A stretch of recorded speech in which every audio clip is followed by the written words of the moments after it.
is M. Rahman and I welcome you to our SE classes of English language. Today our topic is adverb clause conditional sentence, and both these two terms are related to complex sentence. Complex sentence की एक पूरी series चली आ रही है और जिसके part 6 में आज हम पहुंच गए हैं। तो इस पार्ट 6 के अंदर आज हम कंडीशनल सेंटेंस को हाईलाइट कर रहे हैं और कंडीशनल सेंटेंसेस की जो नॉर्मल स्टडी थी वो हम पार्ट 5 में कर चुके हैं। आज हम advanced adverb clause of condition को पढ़ेंगे। तो इस वीडियो को समझने के लिए और जो कंटेंट हम आपको दे रहे हैं इसको समझने के लिए आपको वीडियो के लास्ट तक बने रहना है और तब आप इसको अच्छे से समझ पाएंगे। बिगिनिंग में आपको लगेगा अरे ये रूल तो मुझे आता है, लेकिन लास्ट में जा करके हर रूल के आपको पता लगेगा कि ये नॉर्मल सा दिखने वाला रूल इस तरह से भी लिखा जाता है। सबको सब कुछ आता है, लेकिन कई बार ये पता नहीं होता कि कहाँ पर किस तरह का चेंज किस नॉर्मल से रूल में आता है और वो जो है अनयूजुअल बन जाता है।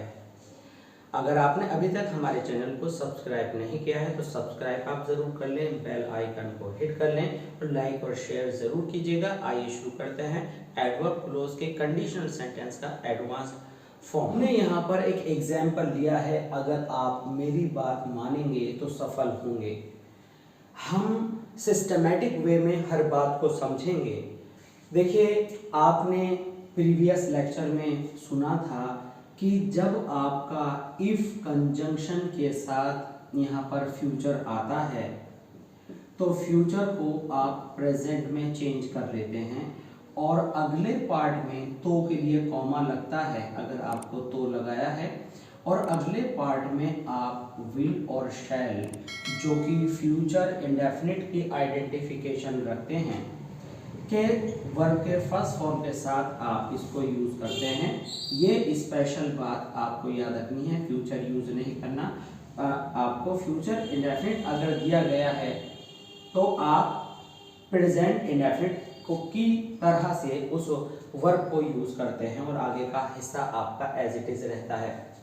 तो अब आप इसकी क्या ट्रांसलेशन करेंगे? तो आप इसकी ट्रांसलेशन करेंगे if you follow me, comma, you will be successful। आप इसको ऐसे भी कह सकते हैं you will get success। ठीक है, ये आपका अपना चॉइस है कि आप वर्ड्स को बदलें या ना बदलें। कुल मिलाकर के आपको ये विल के साथ ही यूज करना है।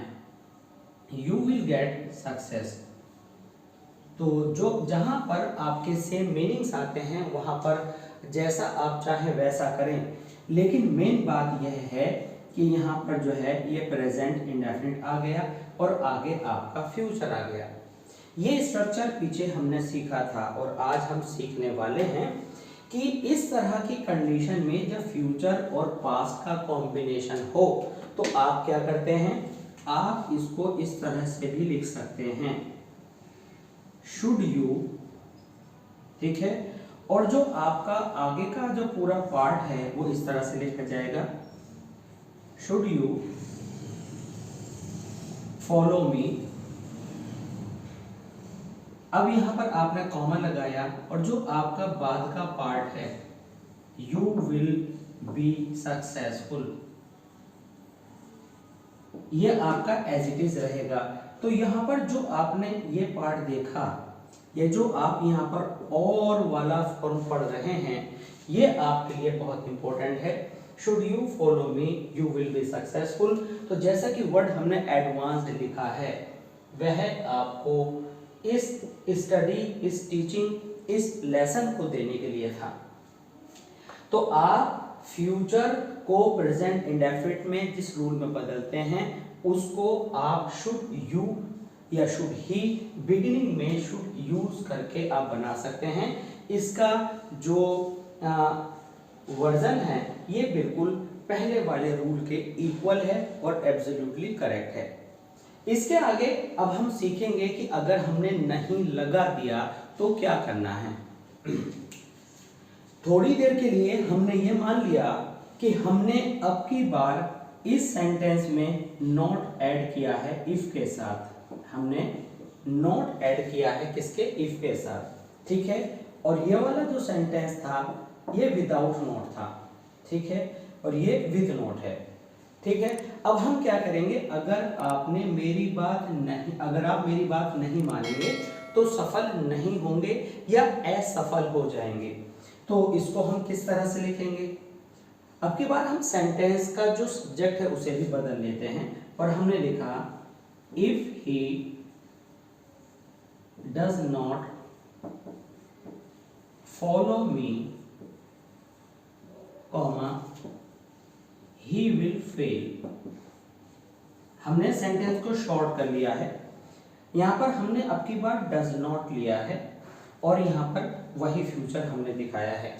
यहाँ पर अभी हमने शुड स्टडी किया था, अगर हमको अब हम शुड लगाना तो जान ही गए हैं ना, अब हम शुड तो लगाएंगे ही। शुड से पहले एक रूल को और यूज करते हैं, जब भी आपका इफ आ जाए और नॉट आ जाए तो ऑलवेज ध्यान रखिएगा कि इफ प्लस नॉट आपका अनलेस होता है।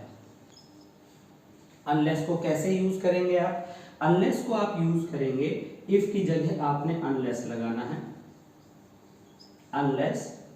अनलेस के बाद आप क्या करेंगे, नॉट तो इसके अंदर आ गया, जब नॉट यहाँ से हट गया तो डज अपने आप ही हट जाएगा, बिकॉज हेल्पिंग वर्ब जो होती है प्रेजेंट इंडेफिनिट के अंदर नॉट की वजह से आती है, और जब नॉट वर्ड नहीं है और इंटरोगेटिव भी नहीं है सेंटेंस, तो आप लिखेंगे अनलेस ही। अब नॉट हटने से यहाँ पर फॉलोज आपको लिखना पड़ेगा, unless he follows me comma he will fail। अगर यहाँ he will not pass होता, he will not be successful होता, तो not यहाँ लगा रहता, he will not pass, तो not यहाँ लगा रहता। unless आने पर if वाले पार्ट का not unless के अंदर आ जाता है, बाद वाले पार्ट से कोई लेना देना नहीं है। तो हमने not वाले को unless में करना सीखा, एक तो आपका ये रूल आ गया। अब इसके बाद हम एक और करेंगे, हमने बताया था शुड, तो अनलेस वाले में भी शुड आ सकता है और आपका रूल होगा should he not follow me comma, और ये पूरा पार्ट एज इट इज आ जाएगा। तो ये आप अच्छे से समझ लीजिए। अगर आप कॉम्पिटिटिव एग्जामिनेशन में इंग्लिश की प्रिपरेशन कर रहे हैं तो आपको जो ऑप्शंस आते हैं और ये स्ट्रक्चर्स आपको नहीं आते तो आप राइट को रॉन्ग समझ जाएंगे और ये स्ट्रक्चर जो हैं आपको अनयूजुअल नजर आएंगे। इसलिए आप आई होप कि यहाँ से अच्छे से समझ गए होंगे, इसको अच्छी तरह से आप अपनी नोटबुक में नोट कर सकते हैं। अब चलते हैं एडवांस रूल नंबर 2 की तरफ। अब यहाँ पर हमारे पास ये सेकंड एग्जाम्पल है, इसमें नॉर्मलाइजेशन क्या है और unusual style of writing sentence क्या है, दोनों को ही हम देखते हैं। अगर वह समय नष्ट न करता, तो आपको मालूम है ये कौन सा रूल है, यह रूल है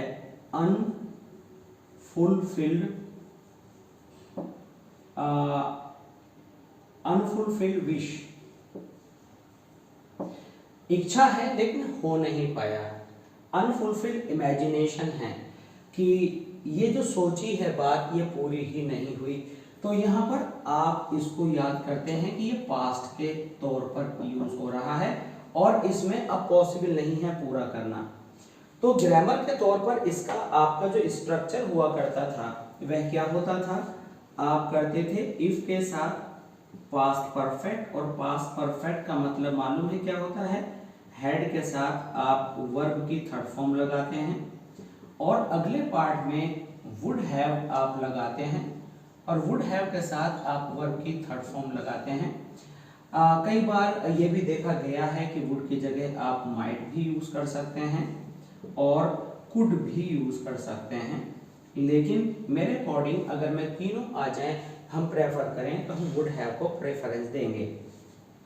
तो ये हमारा बेसिक रूल हो गया। जब समय बीत गया हो और हम उसको रिकवर ना कर सकते हो तो ऐसी सिचुएशन में ये हम इस रूल पर ट्रांसलेशन करते हैं।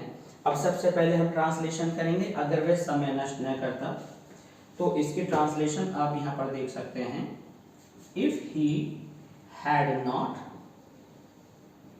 वेस्टेड हिज टाइम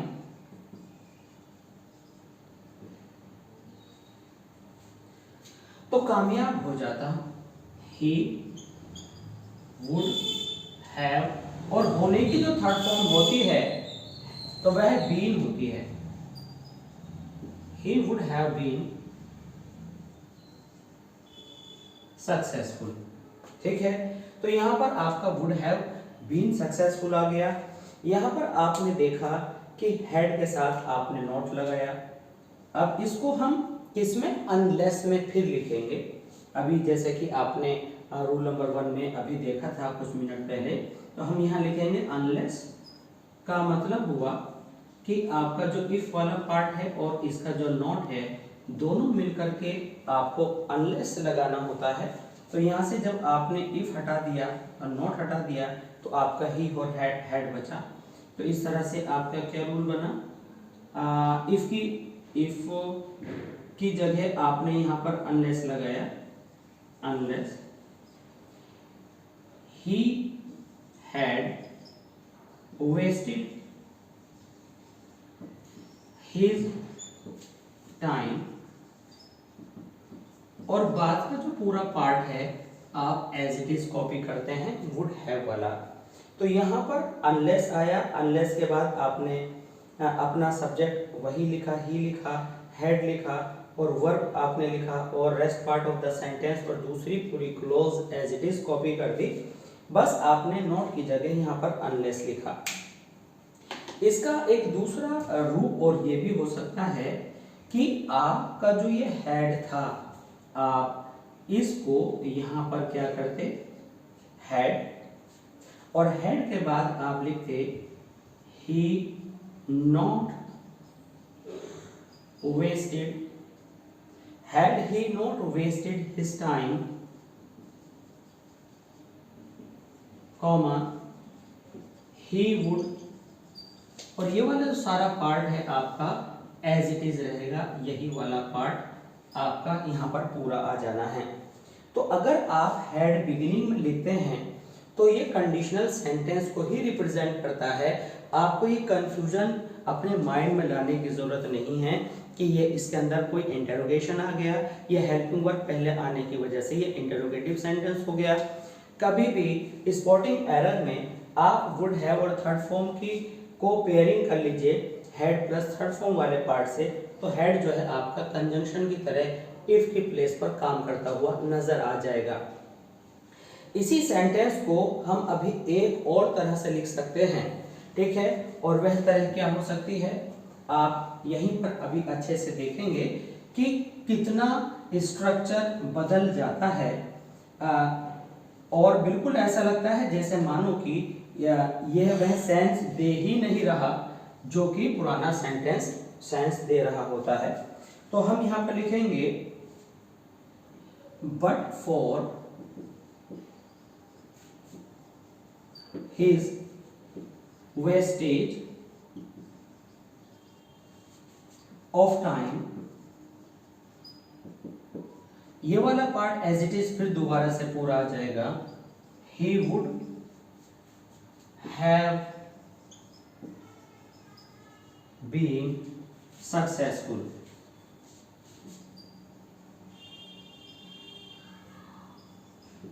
अब आपको यहां पर ये लगेगा कि यहां पर but for his wastage of time का क्या मतलब निकल करके आया, ये तो बड़ा अनयूजुअल सा पार्ट लग रहा है।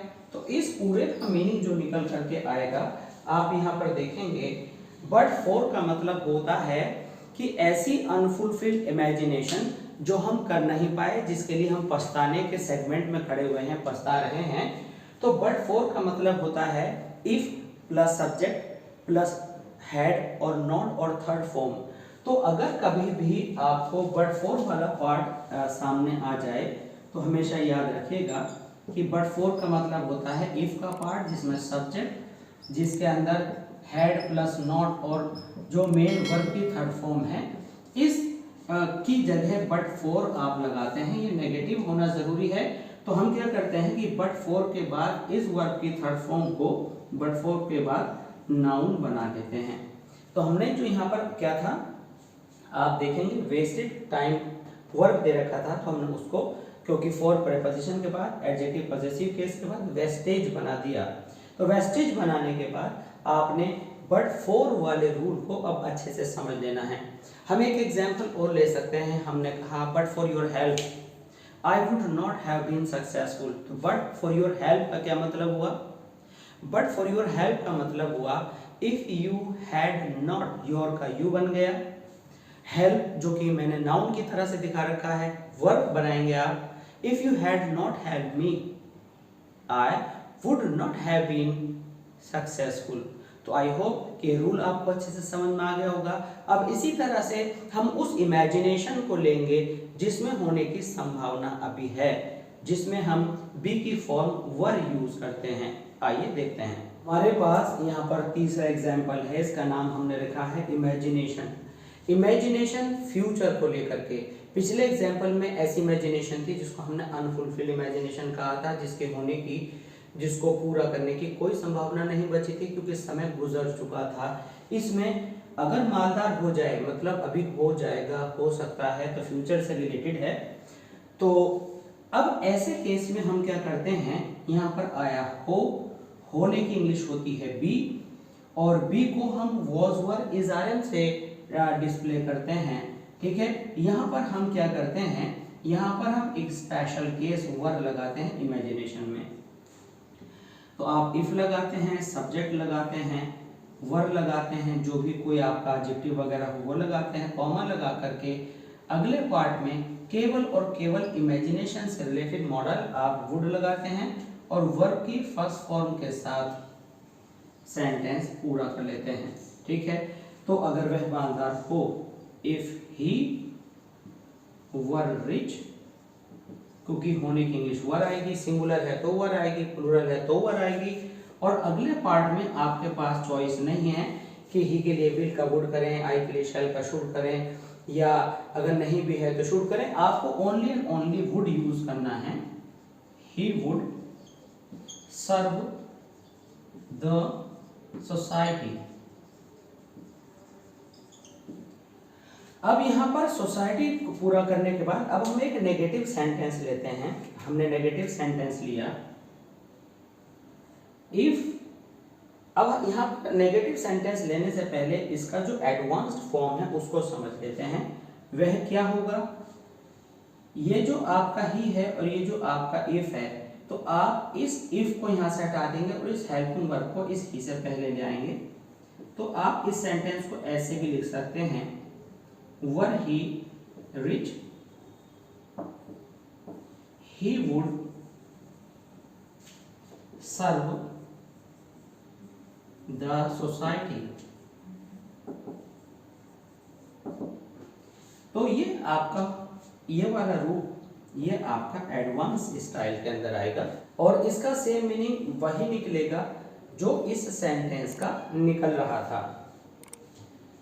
अगर आपको नोट दे रखा है तो आप भी नोट लगा देंगे, इससे कोई फर्क नहीं पड़ता है। अब सवाल आता है कि क्या हम इसमें भी अनलेस यूज कर सकते हैं। अगर मान लीजिए, ठीक है, अगर हमें अनलेस यूज करना है तो एक एग्जाम्पल हम लेते हैं अलग से, उसकी हिंदी यहाँ पर हम नहीं लिख रहे हैं और इसको हम ले रहे हैं ब्लू इंक से। हमने कहा if he were not lazy, यानी अगर उसका जो सुस्ती वाला आदत है वो अगर दूर हो जाए, comma he would be successful.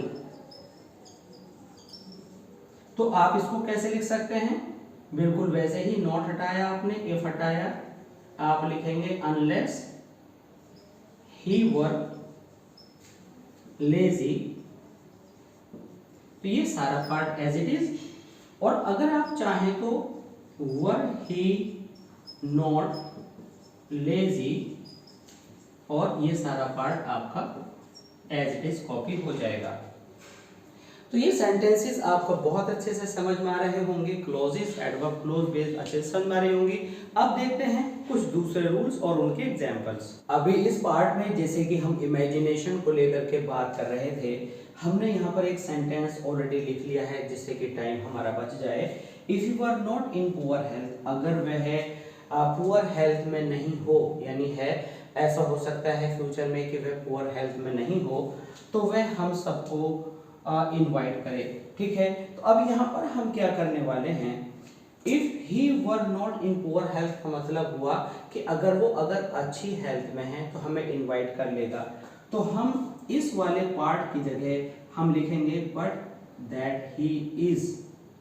ठीक है, अब ये जो पूरा हमने रेड कलर में लिखा, ये किसका सब्स्टिट्यूट है, तो ये आपकी कंडीशन वाले इस पार्ट के लिए है। अब हम देखना है, ये चाहेंगे कि जो बट दैट ही इज है कितने पार्ट के लिए है, तो but that he is substitute करता है आपको इफ ही वर नॉट तक।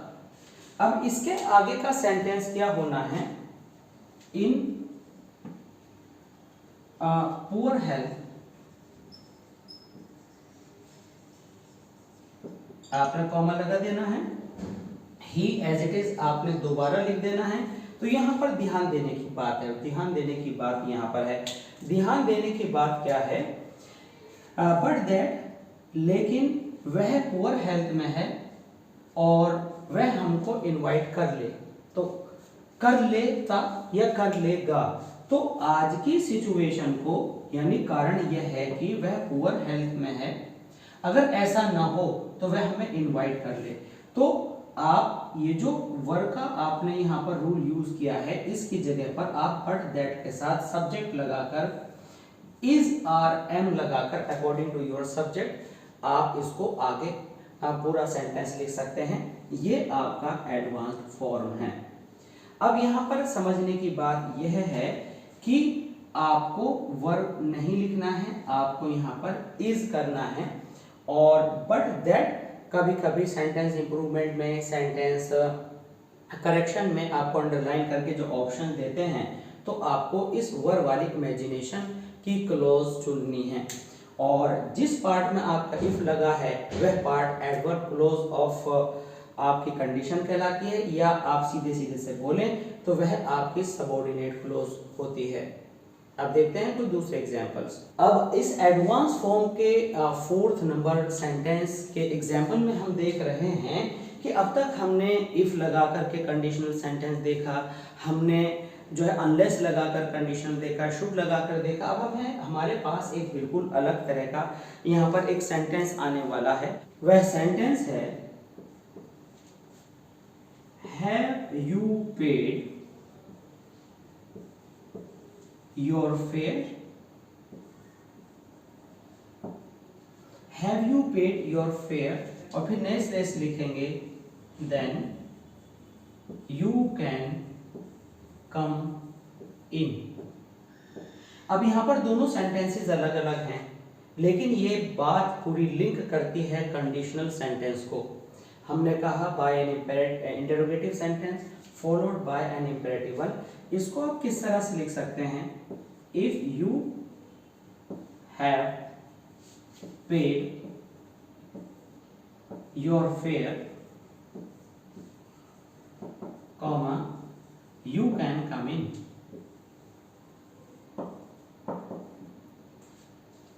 अब इसमें यहाँ पर इंटरोगेटिव मार्क लगाने की जरूरत नहीं है, क्योंकि ये जो हैव है इंटरोगेटिव होने पर यह किसको इंडिकेट कर रहा है, ये इंडिकेट कर रहा है कंडीशन को। अगर ये आपको दोनों सेंटेंसेस दे दिए जाएं और आपको ये कहा जाए कि इसके अंदर बनने वाली जो क्लोज है वो कौन सी है, तो हम कहेंगे एडवर्ब क्लोज ऑफ कंडीशन है। आप इसको यहाँ पर अच्छे से समझ लीजिए, हम इसको एक अलग कलर से यहाँ पर मार्क कर रहे हैं। ठीक है, तो ये जो है आपका एक एग्जाम्पल है, और ये एग्जाम्पल जो है बहुत ज़्यादा इम्पोर्टेंट एग्जाम्पल है। अब इसी तरह से आते हैं एक अगले और नए रूल पर। यहाँ पर रूल नंबर 5 में एडवांस्ड फॉर्म में जिसका नॉर्मल रूप अभी हम थोड़ी देर में देखेंगे। हम यहाँ पर देख रहे हैं कि हमारे पास कुछ फ्रेजेस लिखे हुए हैं, एक से ज़्यादा वर्ड्स हैं, एक है वन मोर, एक है अ फ्यू मोर, और थर्ड वन है मैनी मोर, एंड फोर्थ है अनदर। तो इनसे भी हम अपनी कंडीशनल सेंटेंस बना सकते हैं और adverb clause of condition create कर सकते हैं। तो हम इसका यूज़ किस तरह से करते हैं आप देखेंगे यहाँ पर। एग्जाम्पल नंबर 1 के तौर पर, one more such loss and we are ruined. ऐसे ही सेकंड में आप यहाँ पर many more such losses and we are ruined. इसी तरह से आप यहाँ लिखेंगे a few more such losses and we are ruined. इस तरह से आपने थर्ड भी पूरा कर लिया। फोर्थ में आप लिखेंगे क्या, बिल्कुल सेम वही जैसे कि अभी आपने 3 एग्जांपल्स में क्या था कि अनदर सच और वही losses and we are ruined आप पूरा कर लेंगे। तो ये जो आपका वन मोर सच लॉस है, इस तरह के सेंटेंसेस भी आपको जिनमें कंजंक्शन के तौर पर ये वर्ड्स लगे हों, आपको कंडीशनल सेंटेंसेस के बारे में बताते हैं। और ये वाला जो पार्ट है, जो एंड से पहला वाला पार्ट है, ये आपको कंडीशनल सेंटेंस या एडवर्ब क्लोज ऑफ कंडीशन को ही शो करता है। हालांकि देखने में यहाँ पर ऐसा लग रहा है जैसे कि ये कोऑर्डिनेट क्लोज है और ये कंपाउंड है, लेकिन ये कंडीशनल सेंटेंस का ही एक पार्ट होगा। अब इसको अगर हम नॉर्मल वे में समझने की कोशिश करें तो हम इसको इफ से बनाएंगे। इफ से कैसे बनाएंगे देखते हैं। आप लिखेंगे यहां पर if we suffer one more such loss,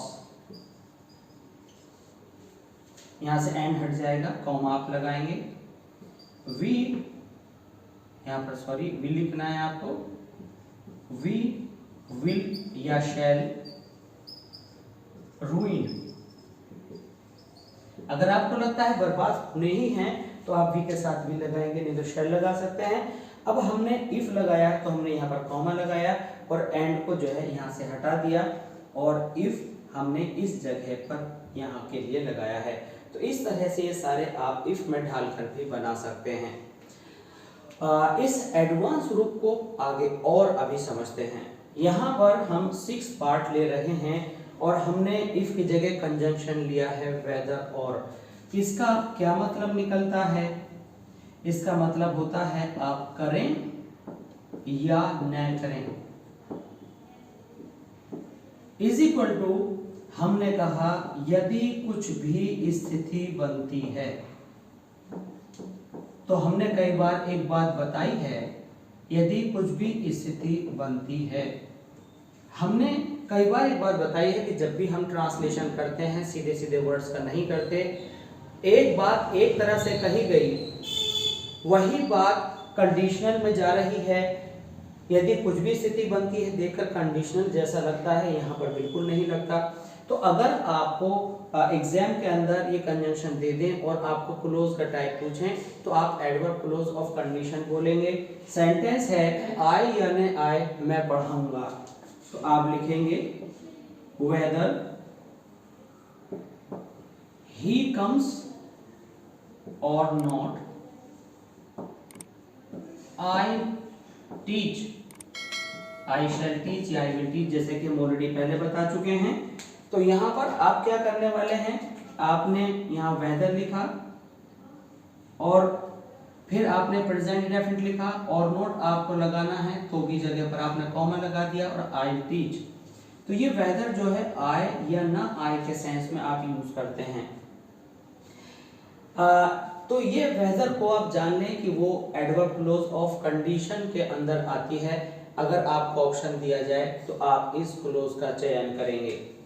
अगले 7 नंबर पॉइंट में हम आपको कुछ और भी कंजंक्शंस बता रहे हैं, वो इसको रब करने के बाद आगे करेंगे।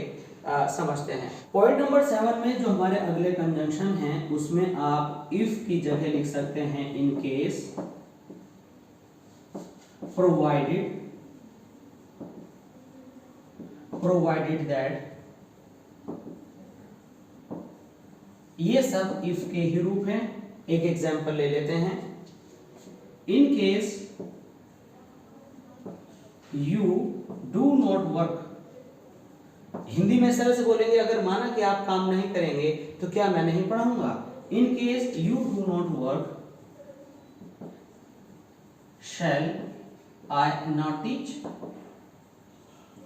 तो आपकी जो ये क्लोज है, adverb clause of condition subordinate clause को छोड़ करके, तो ये आपकी इंटरोगेटिव हो सकती है, जबकि ये क्लोज इंटरोगेटिव नहीं हो सकती, ये इंटरोगेटिव हो सकती है।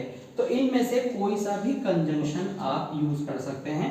प्रोवाइडेड दैट का मतलब निकल करके आता है, क्या आता है कि बशर्ते। आई होप कि आज का एडवांस लेक्चर आपका बहुत अच्छे से समझ में आया होगा, और इस तरह के लेक्चर्स और सीरीज को कंप्लीट करने के लिए और समझने के लिए बने रहिए हमारे साथ हो रहे basic classes of English language पर। और प्लीज सब्सक्राइब कीजिए, लाइक कीजिए एंड शेयर कीजिए, और कमेंट सेक्शन के थ्रू अपनी सारी प्रॉब्लम्स दूर कराइए।